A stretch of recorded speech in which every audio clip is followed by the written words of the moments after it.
Bonjour et bienvenue sur le podcast de Kimamori qui vous propose de découvrir ou redécouvrir les œuvres littéraires d'hier et d'aujourd'hui, leurs auteurs et leurs traducteurs, par le texte et dans l'oralité. Hier, Alain Di Meglio a partagé avec nous une de ses chroniques extraites du recueil Loghi Mondi, publié par les éditions Albiane. Aujourd'hui, vous allez découvrir un autre lieu remarquable de la Corse, dans une lecture bilingue de l'auteur, en corse puis en français. Originaire de Bonifacio, Alain Di Meglio a partagé sa vie entre Bonifacio, en tant qu'élu municipal délégué à la culture et au patrimoine, et Corte, en tant que professeur des universités à l'INSPE, Institut national supérieur du professorat et de l'éducation, composante de l'Université de Corse. Il est spécialiste de langue corse et d'éducation bilingue. Il écrit et publie régulièrement des poèmes, des nouvelles, des chansons ou des chroniques, en corse et en français.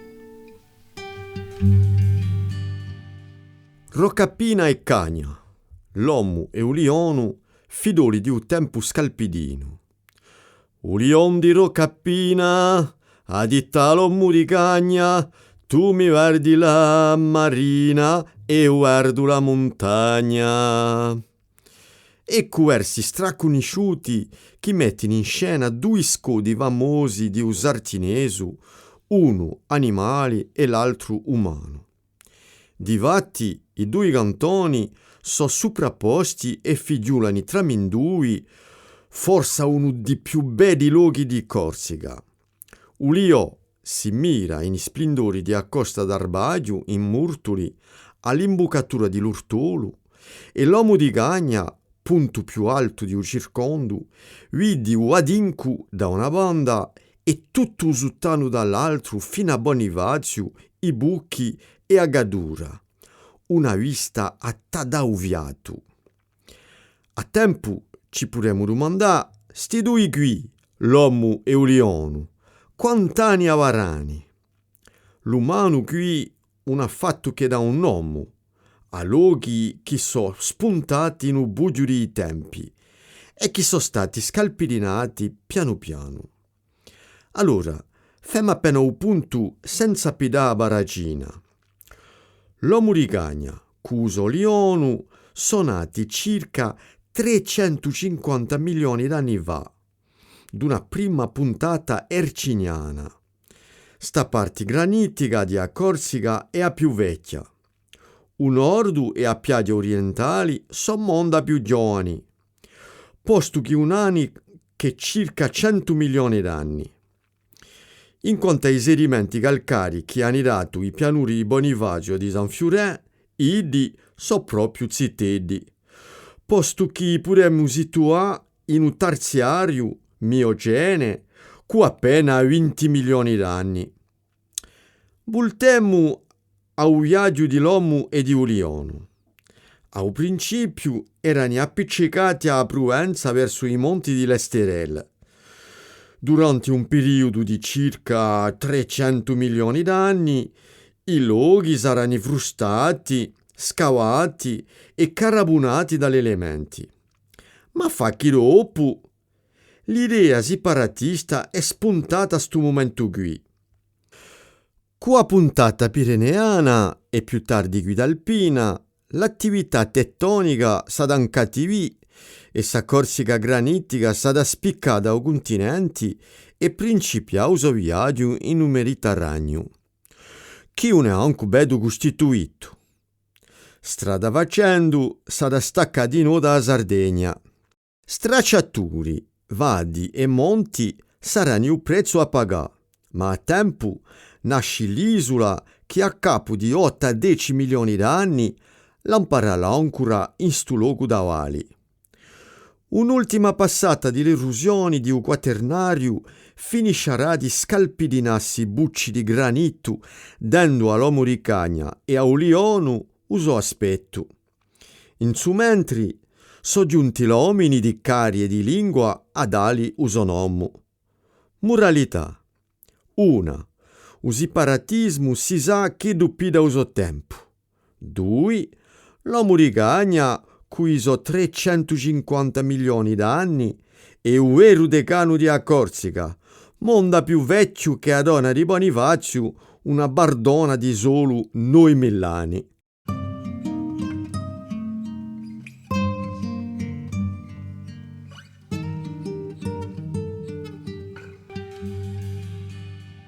Rocapina et Cagna, l'homme et le lion ou la dérive des îles. Qui ne connaît pas le lion de Rocapina et l'homme di Cagna, les deux merveilles minérales de la côte sartenaise? Le lion regarde un littoral stupéfiant, à l'embouchure du fleuve Ortolo, entre la plage de Rocapina et les criques de Murtoli.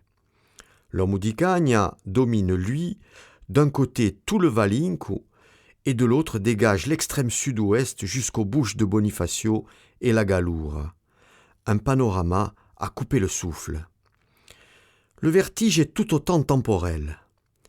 Quel âge peuvent bien avoir l'homme et le lion de granit? Essayons d'y voir un peu plus clair dans la nuit des temps. En fait, l'homme di Cagna est né avec son lion, il y a environ 350 millions d'années, lors d'une première poussée de l'ère primaire. Cette partie granitique de l'Hercynien est donc la doyenne de Corse. Le nord schisteux et la plaine orientale proviennent de dépôts ultérieurs datant du Crétacé, d'une centaine de millions d'années. Quant au juvénile plateau calcaire de Bonifacio ou Saint-Florent, ils se sont sédimentés au Miocène il y a à peu près 20 millions d'années. Mais revenons à notre homme et au lion. Ils étaient au départ collés au continent, près du massif de l'Estérel, en Provence. Une première érosion durera à peu près 300 millions d'années, avant une série de déchirures sous la poussée pyrénéenne et, plus tard, alpine. L'île se façonne et s'apprête au voyage. Cette intense activité tectonique donnera sans doute des idées séparatistes à l'homme di Cagna.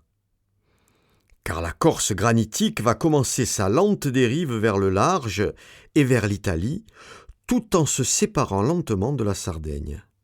Cette dérive durera quand même la bagatelle de 8 à 10 millions d'années.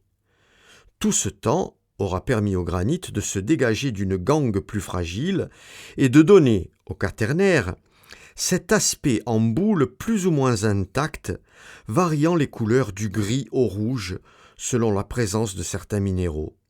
En vieillissant, l'homme et le lion auront alors toute leur tête. Deux grandes conséquences sont à tirer de cette histoire. D'abord, pour séparer géographiquement la Corse du continent, il a fallu beaucoup de patience. Ensuite, la dame de Bonifacio n'est qu'une petite jeunette de 9000 ans au regard des 350 millions d'années de l'homme di Cagna, vrai doyen de la Corse, lui.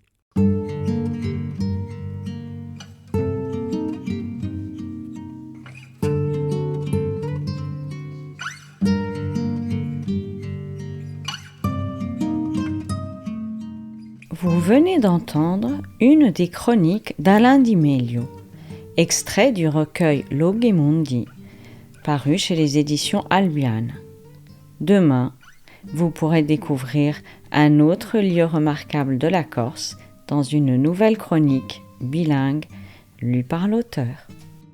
Chères auditrices, chers auditeurs, n'hésitez pas à consulter notre site internet kimamori.fr, nous suivre sur les réseaux sociaux et nous serions très heureux de vous voir rejoindre notre communauté de lecteurs en adhérant à notre association.